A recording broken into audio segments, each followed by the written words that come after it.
एक प्रतिभा का पुनः जन्म, विधाता विध्वंसक। अकेला, तारांकन भूत भूत भूत। गलियारे में दौड़ते हुए दर्जनों आदमियों के कदमों की आहट सुनाई दे रही है।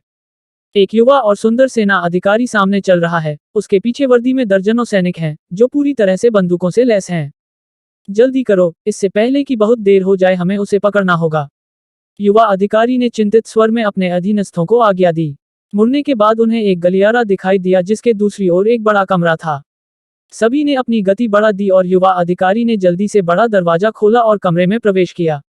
उन्होंने जो देखा उससे लगभग उनके रोंगटे खड़े हो गए। एक खूनी बदबू ने उनके नथुने पर हमला कर दिया और कमरा दर्जनों हथियारबंद लोगों की लाशों से अटा पड़ा है। एक नजर और उन्होंने उन्हें एक निजी बल के रूप में पहचान लिया। कमरे में घुसे सैनिक अमेरिका के विशेष बल हैं और उन्होंने कई खूनी दृश्य देखे। यहाँ तक कि उन्होंने कई खूनी दृश्य भी रचे। लेकिन उनकी नज़र में जो है उसने इन सैनिकों को भी ठिठुर दिया। हर लाश का चेहरा भय और पीड़ा से भरा होता है और एक भी व्यक्ति बिना हड्डी के नहीं होता है। हाँ, उभरी हुई हड्डियाँ। प्रत्येक व्यक्ति के शरीर से कम एक हड्डी बाहर निकली हुई होती है और उनमें से कुछ की आंखों, गले, दिल और अन्य महत्वपूर्ण अंगों में हड्डी का टुकड़ा भी गहराई तक घुसा हुआ होता है। ये हड्डी के टुकड़े उनके अंगों और उनके साथियों की पसलियों से लिए गए हैं, जिन्हें कुछ लाशों के लंगड़े हाथों और पैरों को देखने के बाद स्पष्ट रूप से समझा जा सकता है। फर्श पर पड़ी लाशों के बीच एक युवक है जो अपने 20वें या शुरुआती 30वें दशक में लग रहा था, जिसका ऊपरी शरीर खुला हुआ था। उसके पूरे शरीर और चेहरे पर खून लगा है।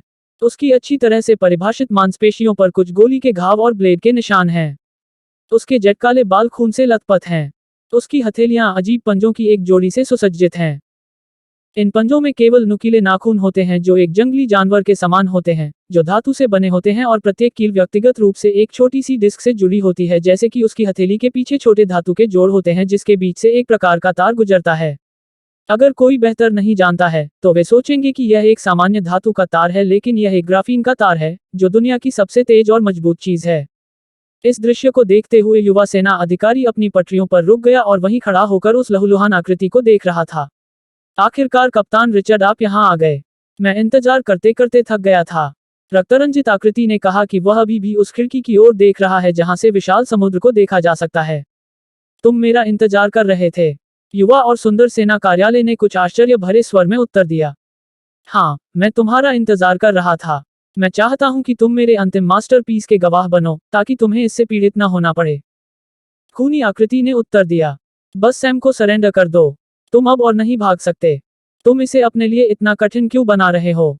बस पेंटागन तक मेरे पीछे आओ और तुम अपना शेष जीवन शांति से जी सकते हो।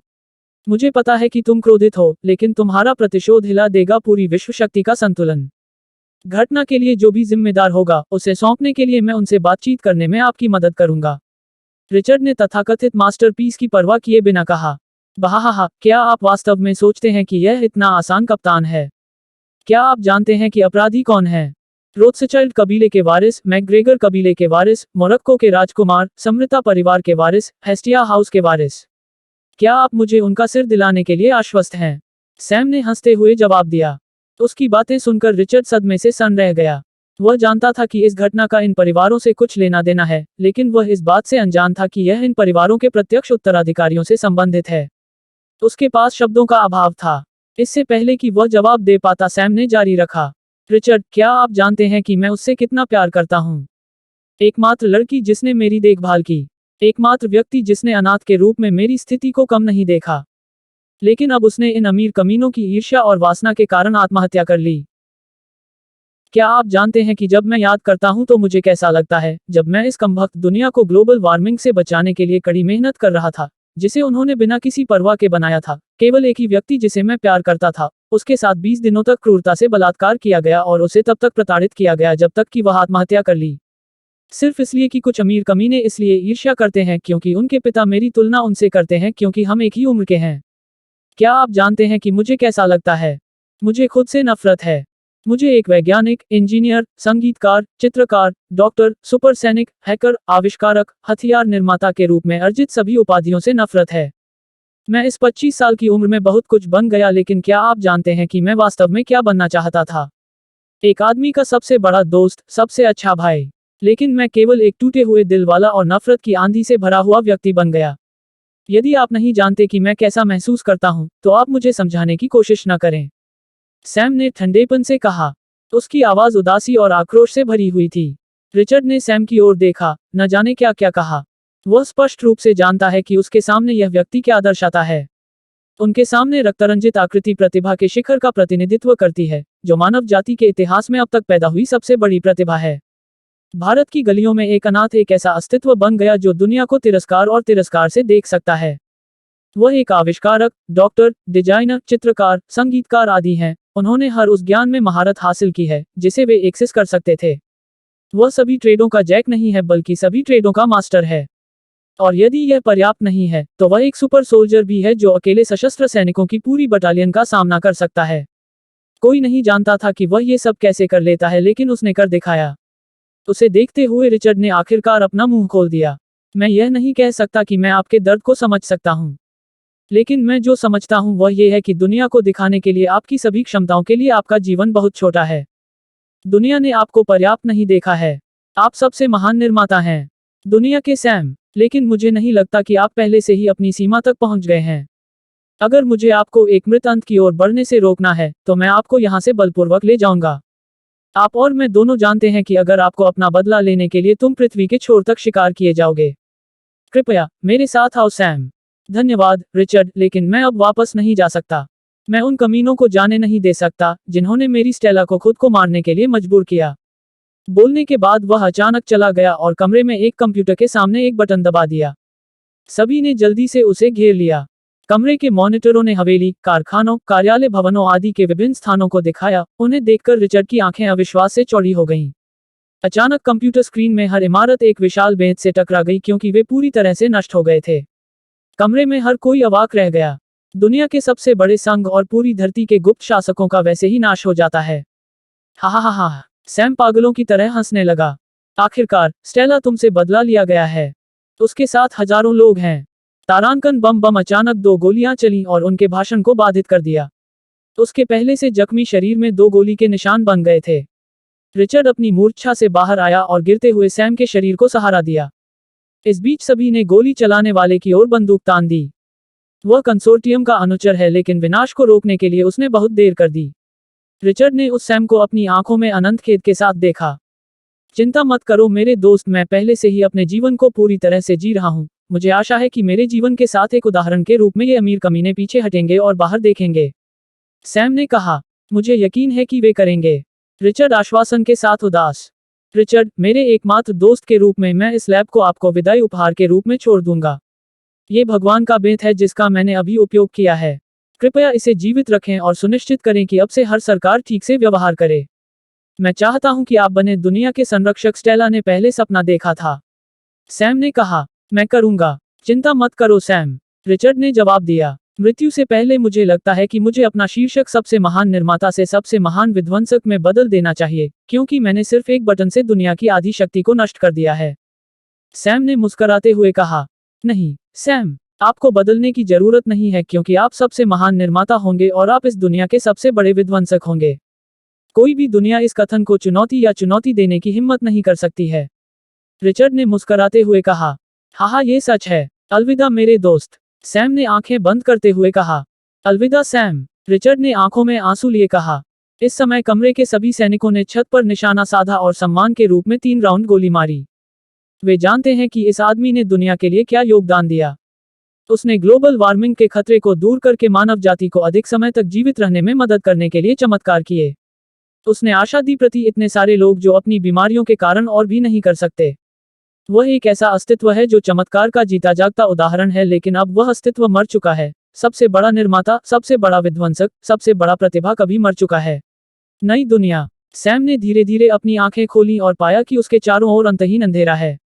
उसके आगे कुछ फुट की दूरी पर एक युवक खड़ा था जो अपने शुरुआती 30वें दशक में प्रतीत होता था, क्योंकि उसकी निगाहें उसकी ओर थीं। आदमी के पास एक असाधारण असर होता है जो किसी को ऐसा महसूस कराता है जैसे वे किसी श्रेष्ठ व्यक्ति को देख रहे हों। सुंदर चेहरा, तलवार जैसी बाहें, पैनी निगाह, सब कुछ ने असर को और अधिक राजसी बना दिया। क्या मैं मर गई हूं? या मैं अभी भी जीवित हूं? या यह एक मतिभ्रम है? सैम ने मन ही मन सोचा। इस समय राजसी युवक अचानक बोला, तुम वास्तव में मर चुके हो। तुम वर्तमान में अपने आत्मिक रूप में हो जिसे मैंने पकड़ लिया है। मैं लिंग तियान हूं। तो आप कह रहे हैं कि आपने मुझे गोली मारने के बाद मेरी आत्मा पर कब्जा कर लिया। सैम ने अचंभित निगाहों से पूछा। हाँ, लिंग तियान ने उत्तर दिया। क्यों? सैम ने हैरान होकर पूछा। उसे समझ नहीं आया कि वह अभी तक यहाँ क्यों है और इस स्थिति पर विश्वास नहीं कर सकता। उसे ये सब सपने जैसा लग रहा था। वह विश्वास नहीं करता था कि अब तक एक आत्मा मौजूद है, क्योंकि मैंने आप में क्षमता देखी थी जो एहसास से बहुत दूर थी। आपकी पिछली दुनिया आपकी बुद्धिमत्ता के लिए बहुत छोटी है, इसलिए मैं आपको एक मौका दूंगा, अपनी पूरी क्षमता का एहसास करने का मौका, एक ऐसी दुनिया में फिर से जीने का मौका जहां केवल आपकी कल्पना ही आपको सीमित कर सकती है। लिंग तियान ने उत्तर दिया। जीवन के साथ अन्य संसार हैं। सैम फिर हैरान रह गया। जिंदा रहते हुए भी उन्हें इस झटके को एक दिन में कभी महसूस नहीं किया था। बच्चे के बारे में आश्चर्यचकित करने के लिए और भी बहुत सी चीजें हैं। इस ब्रह्मांड में आपकी कल्पना से कहीं अधिक देने के लिए चीजें हैं। आप इसे धीरे धीरे सीखेंगे, लिंग तियान ने उत्तर दिया। ये सुनकर सैम पूरी तरह से हक्का बक्का रह गया। सब कुछ अभी भी उसे एक सपने जैसा लग रहा था। वह गहरे विचार में चला गया। वैसे भी मेरे पास खोने के लिए कुछ नहीं है। बिल्कुल, लेकिन मुझे वहां क्या करना चाहिए? सैम ने पूछा। अपना जीवन पूरी तरह से जिएं। सबसे ऊंची चोटी पर चढ़ें, जहां आप स्वर्ग के नीचे किसी को भी देख सकें। फिर हम फिर मिलेंगे, लिंग तियान ने उत्तर दिया। सैम जवाब से भ्रमित लग रहा था। इससे पहले कि मैं तुम्हें भेजूं, मैं तुम्हें कुछ ज्ञान दूंगा। वे भाषा और कुछ साधना तकनीकें हैं जिनकी आपको आवश्यकता होगी। आप इनमें से कोई भी तकनीक किसी को नहीं दे सकते क्योंकि वे विशेष रूप से आपके शरीर के संविधान और आपके आध्यात्मिक कोर के लिए बनाई गई हैं। लिंग तियान ने जारी रखा। साधना तकनीकें क्या हैं? आध्यात्मिक कोर क्या है जिसका आपने उल्लेख किया है? सैम ने असमंजस से पूछा। हा, चिंता मत करो, जब तुम अपने नए शरीर में आओगे तो तुम्हें पता चल जाएगा। वैसे नीचे एक अंतिम परीक्षा आपका इंतजार कर रही है जो कि आपके पहले अनुबंध के रूप में आपके आसपास सबसे अच्छा अनुबंध ढूंढना है। यदि आप परीक्षा पास करते हैं तो आपके पास एक उपहार है। यदि आप असफल होते हैं तो सोचें कि जैसा मैंने आपको ये जीवन दिया है, जैसे चाहो वैसे जियो और जो मैंने पहले कहा था उसे भूल जाओ। लिंग तियान के समाप्त होने के बाद सब कुछ पूरी तरह से अंधेरा हो गया और सैम ने अपनी चेतना खो दी। जब सैम ने अपनी आंखें फिर से खोली तो उसे सिर में बहुत तेज दर्द महसूस हुआ क्योंकि उसने साफ नीला आकाश और तैरते हुए बादल देखे। उसने अपने पेट पर एक तेज दर्द महसूस किया और धीरे धीरे खड़े होने के लिए ले जाया गया और उसने अपने आसपास का निरीक्षण किया। उसने महसूस किया कि वह किसी जंगल के बीच में है। चारों ओर की जमीन पूरी तरह से उखड़ गई थी, जैसे कि उसे जोता गया हो। जब उसके पेट में तेज दर्द बढ़ गया तो उसने अपने शरीर की जांच की। जब उन्होंने इसे साफ देखा तो उनके होश उड़ गए। उसके पेट में 2 छेद हैं, जैसे कि उसे किसी चीज से चाकू मार दिया गया हो। प्रत्येक छेद लगभग 2 इंच चौड़ा है, लेकिन किसी कारणवश छिद्रों से खून बहना बंद हो गया। वह कुछ देर वहीं खड़ा रहा और सोचता रहा कि यह सपना है या नहीं। तभी अचानक एक चुभने वाला सिरदर्द शुरू हो गया और अज्ञात यादों का एक समूह दिमाग में घुस गया। उसकी आत्मा एक 15 साल के लड़के के शरीर में प्रवेश कर गई जिसका नाम भी सैम है। उसका कोई अंतिम नाम नहीं है क्योंकि वह एक अनाथ है। वह एक दर्जी है जो पास के एक गांव लावा रॉक गांव में रहता था। उन्होंने जंगल में रेशम के पतंगों से प्राप्त रेशम से बने कपड़े बेचकर अपने सिलाई कौशल का जीवन यापन किया।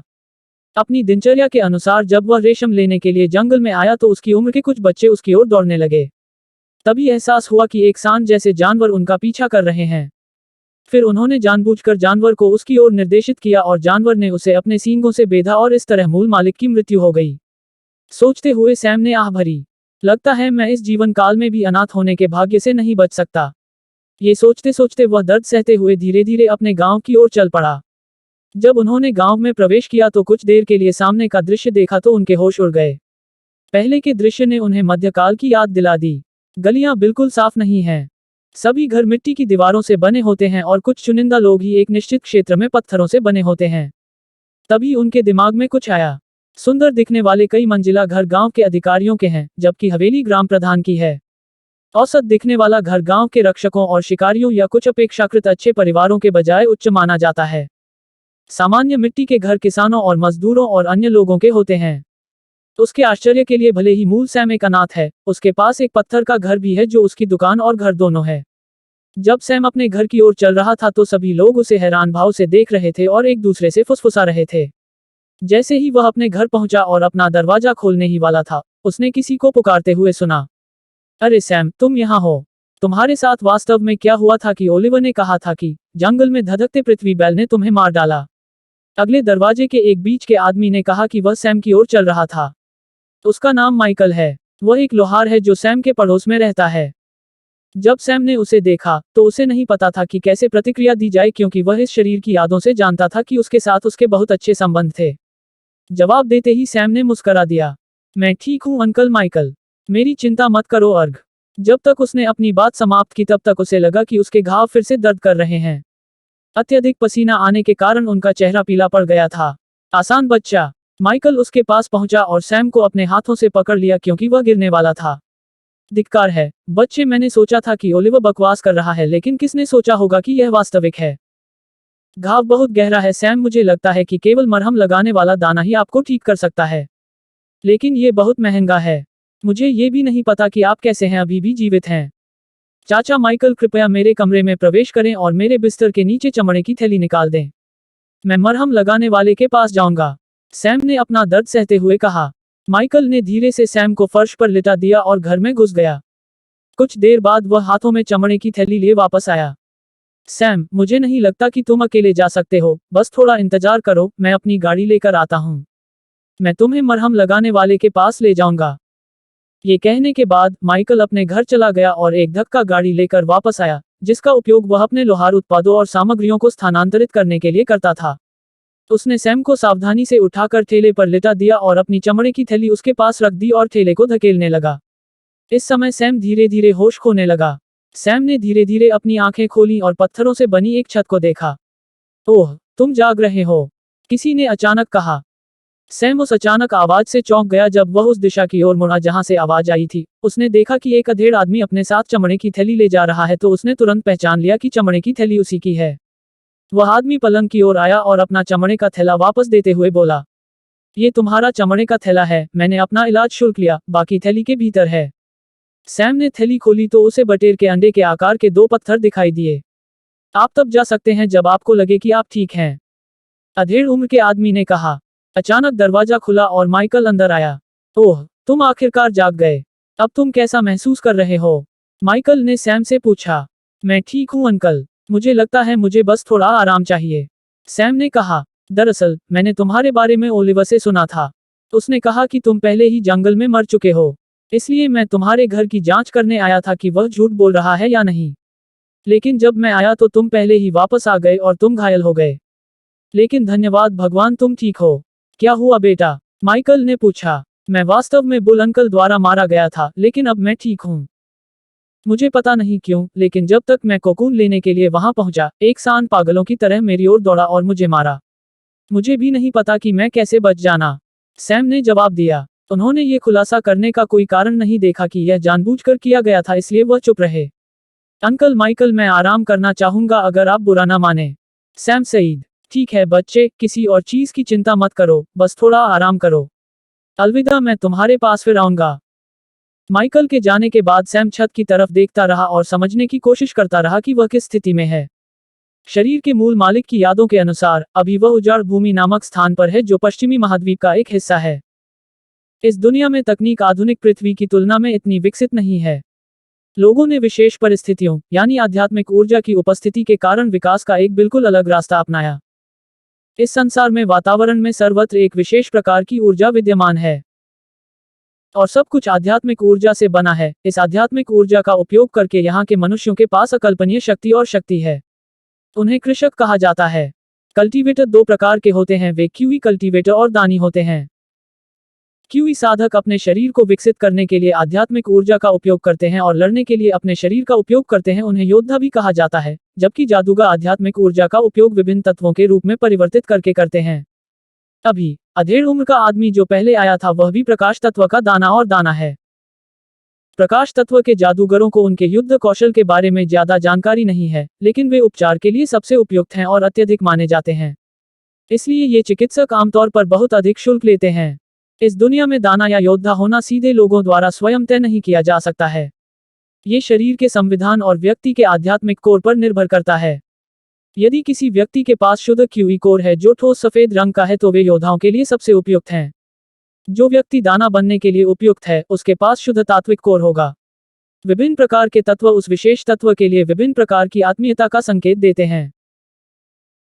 उदाहरण के लिए, यदि किसी व्यक्ति के पास शुद्ध लाल रंग का कोर है, तो यह अग्नि तत्व होगा। हल्का नीला जल कोर को इंगित करता है, हल्का हरा हवा को इंगित करता है, गहरा हरा पौधों या लकड़ी को इंगित करता है। सोना रंग धातु को इंगित करता है। दूध या सफेद प्रकाश तत्व को इंगित करता है और इसी तरह।